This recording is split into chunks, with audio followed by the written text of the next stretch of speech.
Hey guys, നിങ്ങളുടെ പേഴ്സൻ്റെ feelings എന്താണ്? നിങ്ങൾ നോ കോണ്ടാക്ട് സിറ്റുവേഷനിലാണെങ്കിൽ അതിൻ്റെ ഫ്യൂച്ചർ എന്താണെന്നതിനെ കുറിച്ചുള്ള റീഡിംഗ് ആണ് നമ്മളിത് ചെയ്യാൻ പോകുന്നത്. അപ്പോൾ ഈ ഒരു പേഴ്സൻ്റെ ഫീലിങ്സ് അനുസരിച്ച് വളരെ കോംപ്ലെക്സ് ആണ് നിങ്ങളുടെ റിലേഷൻഷിപ്പ്. അതായത് ഇതിനൊരു പോസിറ്റീവ് ഔട്ട്കം ഉണ്ടാകുമോ ഇല്ലയോ എന്ന രീതിയിൽ ഭയങ്കര കൺഫ്യൂസ്ഡുമാണ് നിങ്ങളുടെ പേഴ്സൺ. ശരിയാണ്, നിങ്ങൾ തമ്മിലുള്ള വേർപാട് അവർക്ക് വളരെയധികം പെയിൻ ഉണ്ട്. ഇമോഷണലി അവരും ഒത്തിരി സ്ട്രഗിൾ ചെയ്യുന്നുണ്ട് അവരുടെ ഡെയിലി ലൈഫിലെ ആ ഒരു കാര്യങ്ങൾ മെയിൻറ്റെയിൻ ചെയ്ത് പോകാൻ. നിങ്ങളുടെ അടുത്തേക്ക് അവർക്ക് വരണം എന്ന് അല്ലെങ്കിൽ നിങ്ങളുടെ സപ്പോർട്ട് ഇപ്പോൾ അവർക്ക് ഏറ്റവും കൂടുതൽ ആവശ്യമുള്ള സമയമാണ് എന്നതാണ് കാണിക്കുന്നത്.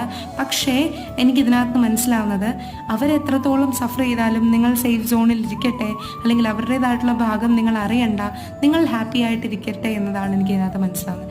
ആൻഡ് ജെന്യുവൻ ആയിട്ടും അവർ നിങ്ങളെ ബുദ്ധിമുട്ടിക്കേണ്ട, അല്ലെങ്കിൽ നിങ്ങൾക്കൊരു മനപ്രയാസം ഉണ്ടാകരുത്, അല്ലെങ്കിൽ എൻ്റെ ഭാഗത്ത് നിന്ന് ഞാൻ കാരണം എൻ്റെ പേരിൽ നിങ്ങൾ വിഷമിക്കരുത് എന്നൊരു